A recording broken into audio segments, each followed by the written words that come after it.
네, 오늘 제목은 기억하시는 하나님, 기억하시는 하나님이라는 제목으로 말씀을 같이 생각해 보도록 하겠습니다. 아마 보신 분들이 많이 계실 텐데요. 예전에 한국에서 흥행에 성공했던 드라마 중에 응답하라 1988이라는 드라마가 있습니다. 뭐 시리즈로 나와 있죠. 응답하라 1987인가 뭐 그런 것도 있고요. 네.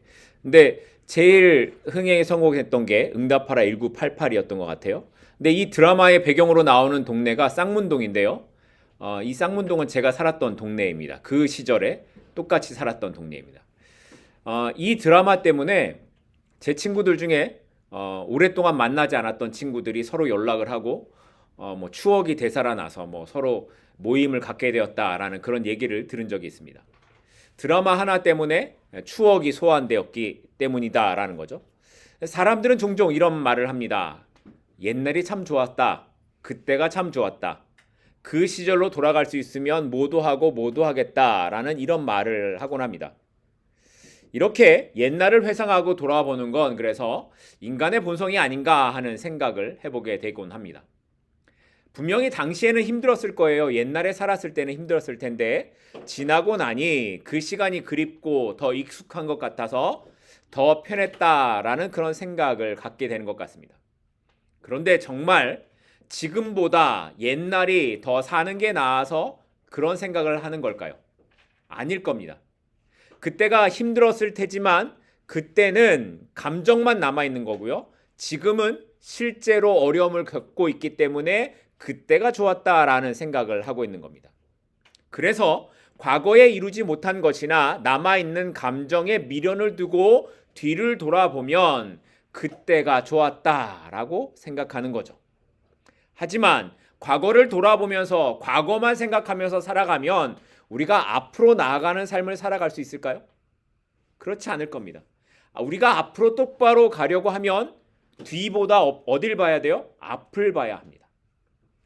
그런데 바로 이런 인간의 본성과 같은 모습, 뒤를 돌아보던 그 모습을 살아가다가 결국에는 그 삶의 마지막을 만나게 되는 한 사람, 롯의 아내가 오늘 본문에 등장하고 있습니다.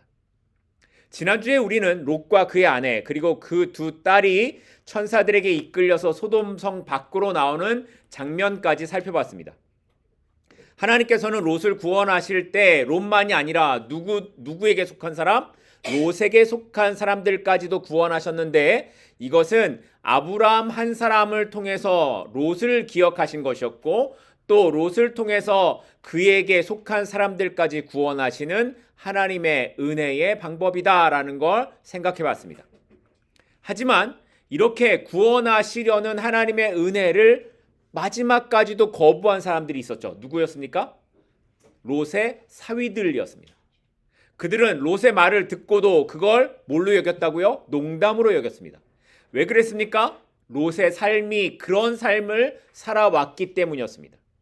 소돔에서 살아간 롯의 삶의 모습은 영향력이 없는 삶이었습니다. 그래서 롯 성에 살던 수많은 사람들이 롯을 웃기게 여겼던 거죠. 심판이 임한다고 해도 그 말을 믿지 않았던 겁니다. 그런데 사위들만 그랬을까요? 천사의 말을 들은 롯 자체, 롯의 삶의 모습도 별반 다르지 않았습니다.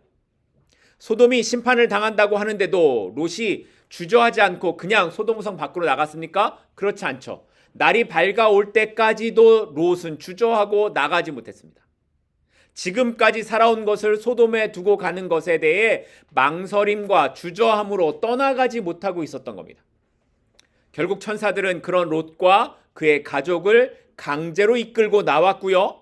그렇게 소돔성 밖으로 나온 롯은 마지막까지도 천사들에게 자기의 생각, 뭐였을까요? 내 생각에 가까운 곳 소알로 가는 게 낫다라는 그 요구를 하고 있었습니다. 하나님의 구원하심을 경험하지만 그것을 은혜로 알지 못하고 여전히 자신의 생각과 판단대로 살아가고자 하는 인간의 모습을 롯이 그대로 보여주고 있었던 겁니다. 오늘 본문은 그렇게 롯이 소알에 들어가던 때에 드디어 소돔과 고모라에 임하는 하나님의 심판의 모습으로 본문이 시작되고 있습니다. 오늘 말씀 24절입니다. 여호와께서 여호와께로부터 유황과 불을 소돔과 고모라에 비같이 내리사. 하늘에서 유황과 불이 어떻게 내렸다고요? 비같이 내렸다는 겁니다. 그러니까 불덩이가 하늘에서 비처럼 쏟아졌는데 이것이 이 비처럼 쏟아지는 불덩이를 피해서 살아남을 사람이 있었겠습니까? 산에 불이 나면 불티라는 게 사방으로 튑니다. 그리고 이 불티가 튀면 그곳에서 또 다른 불이 일어나게 되죠. 그런데 이게 작은 불이면 불티가 튀어도 작기 때문에 쉽게 끌 수 있지만 문제는 큰 불이 나면 어떻게 됩니까? 불티도 큰 불티가 튀어납니다. 그것만 날라와도 거기에서 다시 불이 일어나기에 이게 엄청나게 무서운 겁니다. 그런데 그것만으로도 겁이 나는데 하늘에서 유황과 불이 비처럼 내렸다라고 하면 어떻게 되겠습니까? 남아있는 것이 있을 수가 없다라는 거예요. 그래서 25절 말씀을 보면 그 성과 들에 거주하는 모든 백성 그리고 땅에서 난 것을 다 엎어 멸하셨다라고 기록하고 있는 거죠. 아무것도 남지 않고 사라졌다 정도가 아니라 땅이 다 뒤집어 엎어질 정도의 심판이었다라는 겁니다. 그런데 여러분, 소돔이 원래 어떤 곳이었습니까? 롯이 처음에 소돔을 봤을 때 어떤 곳이었다 그랬습니까? 애굽 땅 같고 에덴 동산 같기도 할 정도로 푸르름이 가득한 그런 좋은 땅이었습니다. 그런데 그 땅이 이제는 완전히 심판 가운데 멸하여져서 다 뒤집어 엎어지는 이 멸망의 땅으로 되고 말았다라는 겁니다. 이렇게 하나님의 심판은 철저했습니다. 하나님께서는 아무것도 그 땅에 남기지 않으시고 완전히 다 뒤집어 엎으셨습니다. 사람뿐만 아니라 들판, 식물, 생물까지 하나님의 심판에는 타협이 없었다라는 거예요.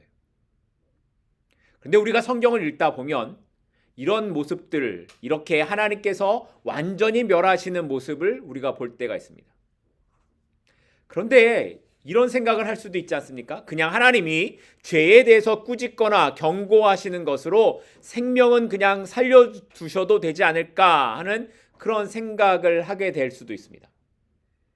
그런데 성경이 하나님의 이런 완전히 멸하시는 것에 대해 무엇 때문에 그렇다고 말씀하십니까? 하나님의 거룩하심 때문이라고 말합니다. 하나님께서는 죄와 타협하거나 용인할 수 없는 분이십니다. 그래서 죄에 대한 결과는 분명한 하나님의 심판, 완전히 멸하시는 하나님의 심판으로 나타난다는 거죠. 그리고 이 심판에 대해서 예수님께서는 누가복음 17장에서 이렇게 말씀하십니다. 누가복음 17장 28절부터 30절까지 말씀입니다. 또 롯의 때와 같으리니 사람들이 먹고 마시고 사고 팔고 심고 집을 짓더니 롯이 소돔에서 나가던 날에 하늘로부터 불과 유황이 비오듯 하여 그들을 멸망시켰느니라. 인자가 나타나는 날에도 이러하리라. 사람들은 평범한 하루를 살아갔을 겁니다. 먹고 마시고 사고 팔고 일하고 집을 짓죠. 그냥 평범한 하루의 삶입니다. 그런데 그 일 자체가 잘못된 것은 아닙니다. 예수님이 여기서 경고하시는 말씀은 이것입니다. 그 일상 속에서 하나님의 나를 잊지 말라는 겁니다.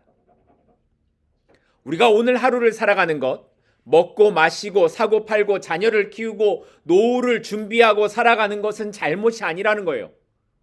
그러나 문제는 뭐냐면 그것 때문에 거기에 우리의 정신이 집중되어서 영원한 나라, 영원한 일을 잊고 살아가면 안 된다라는 겁니다. 우리의 먹고 사는 것이 삶의 전부가 되어버리는 순간 우리는 눈먼 자가 되고 말 것이라는 거죠. 소돔의 사람들이 생각지도 못한 그날이 온 것처럼 우리도 언젠가는 생각지도 못한 날을 만나게 될 것입니다. 그것이 우주적인 종말의 날을 말할 수도 있겠지만 대부분은 개인의 종말, 하나님이 하나님이 부르시는 그 부르심의 앞에 서는 날을 우리가 만나게 될 것이라는 겁니다. 그런데 여러분은 오늘 그 날을 잘 준비하면서 살아가고 계십니까? 하나님이 우리를 부르시는 그 심판의 날에 우리가 그것을 잘 준비하면서 오늘을 살아가고 계십니까? 혹시 우리도 소돔의 사람들처럼 먹고 마시고 즐기고 노후를 생각하다가 영원한 날을 생각지 못하는 삶의 모습으로 살아가고 있지는 않으십니까? 바라기는 우리 모두가 눈에 보이는 것에만 묶여 사는 인생이 아니라 하늘을 향한 시선을 갖고 살아갈 수 있기를 바랍니다.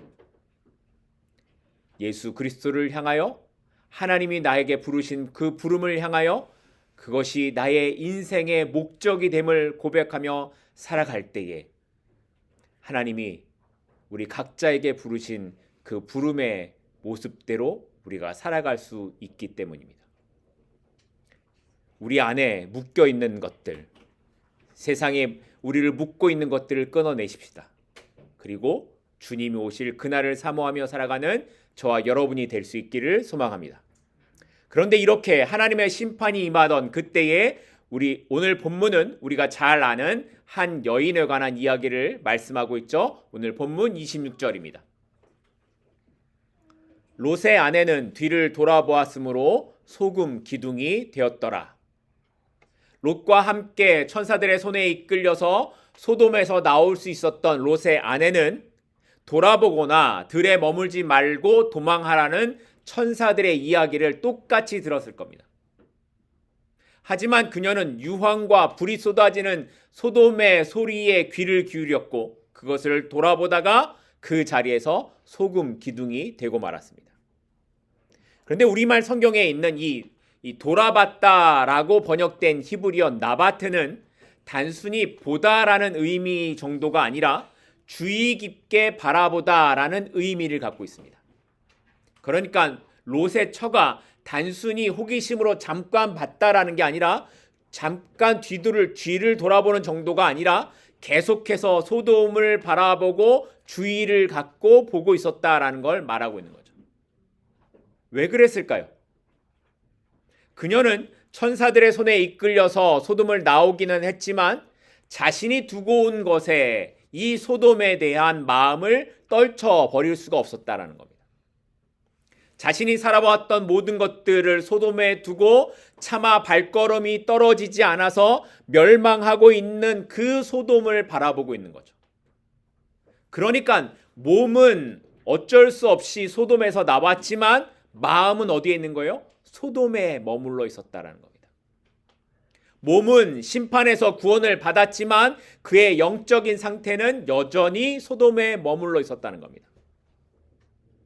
그런데 이와 똑같은 모습이 애굽에서 나온 이스라엘 백성들의 모습 가운데서도 나타납니다. 출애굽기 16장 3절인데요. 이렇게 기록합니다.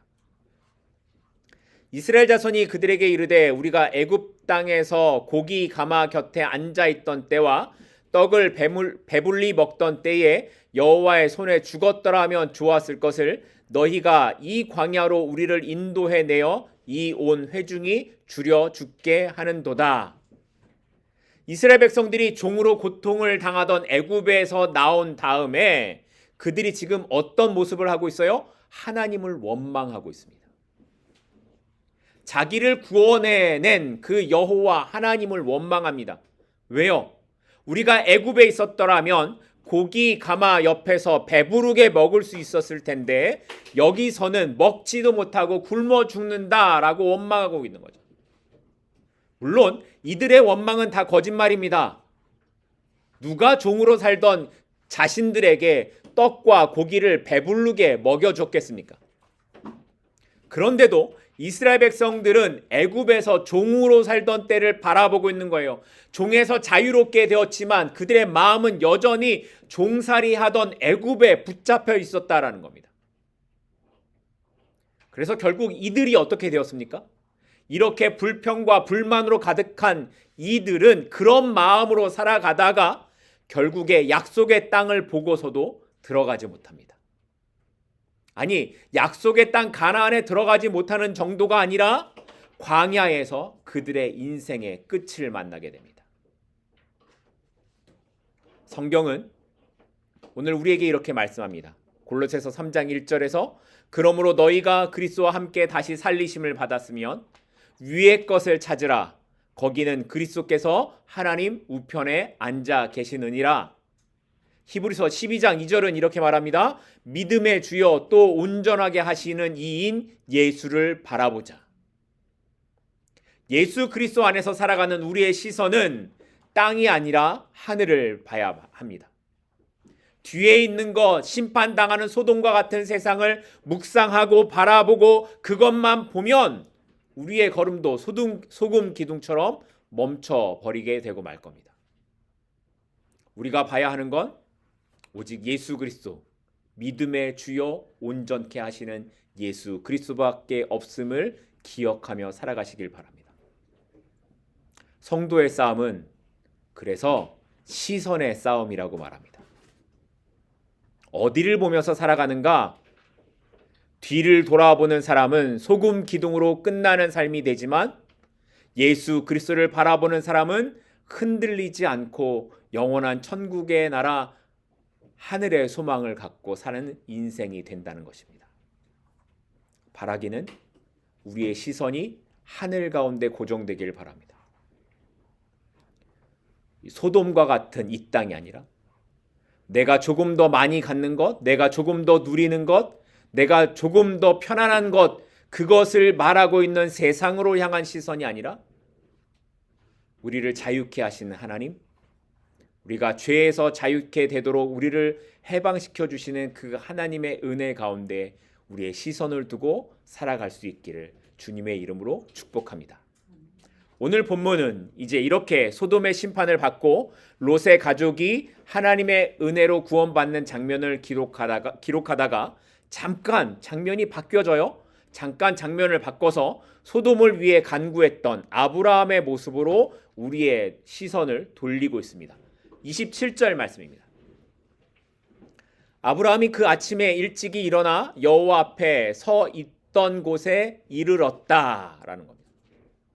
아브라함은 소돔이 어떻게 되는지를 봐야 했을 겁니다. 하나님께서 소돔을 심판하실 것을 알면서도 하나님께 은혜를 구했죠. 자기의 조카 롯이 어떻게 될지 궁금하지 않을 수가 없었을 겁니다. 그래서 어떻게 했다고요? 27절에 아침 일찍 일어나 여호와 앞에 섰던 곳으로 나아갑니다. 어제 자신을 찾아오셔서 만났던 자리.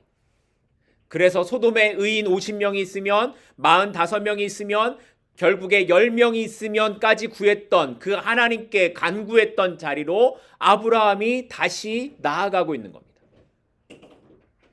자신이 아무것도 할 수 없었던 그때에 아브라함은 여전히 하나님을 만났던 자리로 나아갑니다. 왜냐하면 그것은 단순히 하나님께 간구했던 곳이 아니라 하나님을 만났던 곳이었고 하나님의 마음을 느꼈던 곳이었고 하나님의 은혜를 구하며 간절하게 엎드렸던 곳이었기 때문이었습니다. 아브라함이 다시 섰던 자리는 기적이 일어나거나 자신의 뜻대로 뭔가 이루어진 자리가 아니었습니다. 그럼에도 아브라함은 보이는 것이 없고 달라진 것이 없어도 아니 심지어 아무런 어떤 확신이 들지 않아도 아브라함은 자신이 만났던 하나님을 만났던 그 자리로 나아갑니다. 왜 그렇습니까? 그곳에서 하나님의 은혜를 경험했기 때문입니다. 그런데 아브라함만 이런 자리가 있을까요? 여러분에게도 우리에게도 이런 자리, 하나님을 만난 곳, 만나야 하는 자리가 있어야 하지 않겠습니까? 우리가 인생의 어두움을 만나게 될 때에 기도하는 일들이 내 방향으로 가지 않을 때에 그때에 우리가 가야 하는 자리가 어디라고 성경이 말하고 있는 거예요? 하나님을 만났던 자리로 돌아가라는 겁니다. 눈물로 엎드리고 말로 할 수 없었던 그냥 주님만 부르던 그 자리, 하나님의 긍휼하심을 구했던 그 자리로 돌아가라고 말씀하고 있는 겁니다.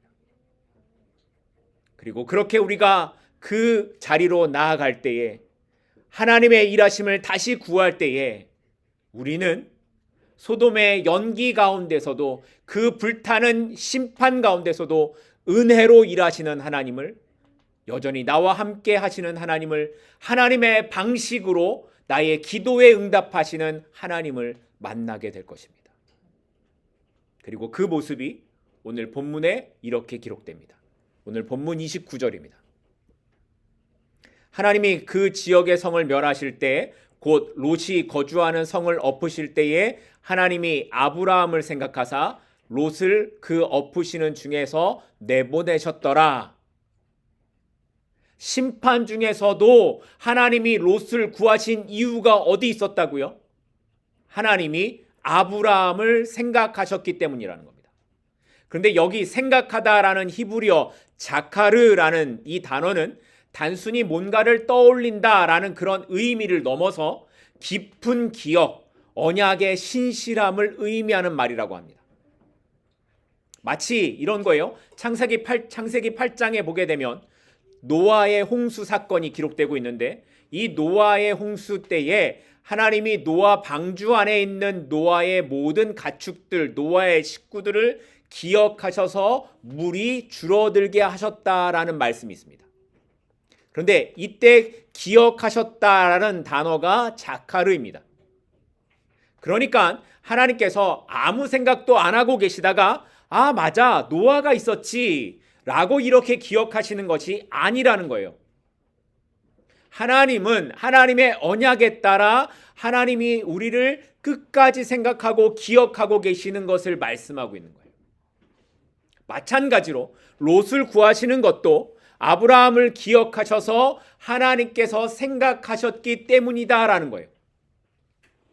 하나님께서는 아브라함이 간구했던 그 마음을 아셨고 그것을 기억하셨습니다.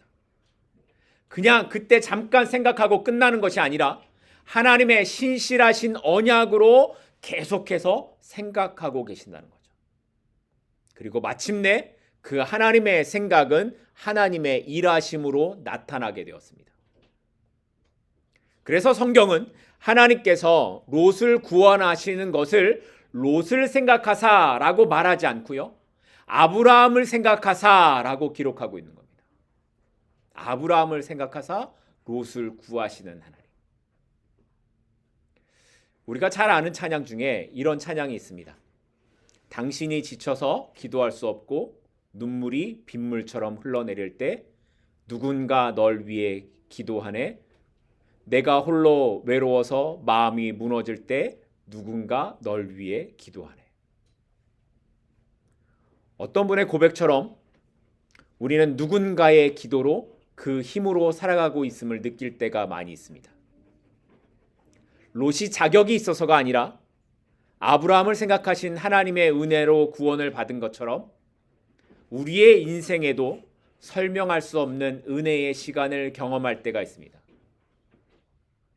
그때 우리가 떠오르는 생각은 누군가 나를 위해 기도하고 있구나 하는 것입니다. 그러니 우리의 살아가는 은혜의 시간이 누군가의 기도임을 기억하십시다. 그리고 그렇기 때문에 오늘 우리도 누군가를 위해 기도해야 함도 잊지 마십시다. 그런데 이 모든 것보다 우리에게 가장 큰 힘과 위로가 되는 말씀이 있습니다. 바로 우리를 위해 기도하는 분이 사람만이 아니라 예수 그리스도시다라는 사실입니다. 로마서 8장 34절 말씀입니다. 로마서 8장 34절입니다. 누가 정죄하리요? 죽으실 뿐 아니라 다시 살아나신 이는 그리스도 예수시니 그는 하나님 우편에 계신 자요 우리를 위하여 간구하시는 자신이라. 우리가 넘어질 때에, 우리가 무너질 때에, 우리 스스로조차 포기하려고 할 때에도 하나님 우편에서 우리를 위해 끊임없이 간구하는 분이 계신다는 거예요. 누구라고요? 예수 그리스도. 그러니 우리가 살아가는 하루하루가 절대로 나의 혼자만의 싸움이 아니라는 겁니다. 우리 눈에 보이지 않지만 우리를 위해 간구하는 분이 계십니다. 예수 그리스도. 우리를 위해 십자가에서 죽으셨을 뿐만 아니라 지금도 우리와 하나님 사이에 중보하시면서 우리가 믿음에서 떠나지 않도록 우리를 붙잡고 계시는 분이 계십니다. 누구라고요? 예수 그리스도. 그 예수 그리스도를 기억하십시다. 그렇기에 살아가면서 우리가 넘어질 수는 있겠지만 완전히 무너지지 않는 겁니다. 우리가 잠시 주저앉을 수는 있겠지만 결국에 다시 일어날 수 있는 것입니다. 왜냐하면 우리의 기도보다 우리를 더 잘 아시고 우리의 기도보다 더 크신 예수님의 기도가 오늘도 쉬지 않기 때문입니다. 우리가 먼저 주님을 붙잡은 것이 아니라 주님께서 우리를 붙잡으셨습니다. 그리고 그 주님께서 오늘도 쉬지 않고 우리를 위해 중보하고 계십니다. 그러니 그 주님을 신뢰하며 살아가십시다. 그 주님만을 믿으면서 나아가십시다. 어떠한 환경에서라도 어떠한 상황에서라도 우리를 놓지 않고 우리를 위해 기도하시는 주님, 그 주님을 의지하며 오늘 하루를 믿음 가운데 살아가는 저와 여러분 모두가 될 수 있기를 간절히 소망합니다. 기도하겠습니다.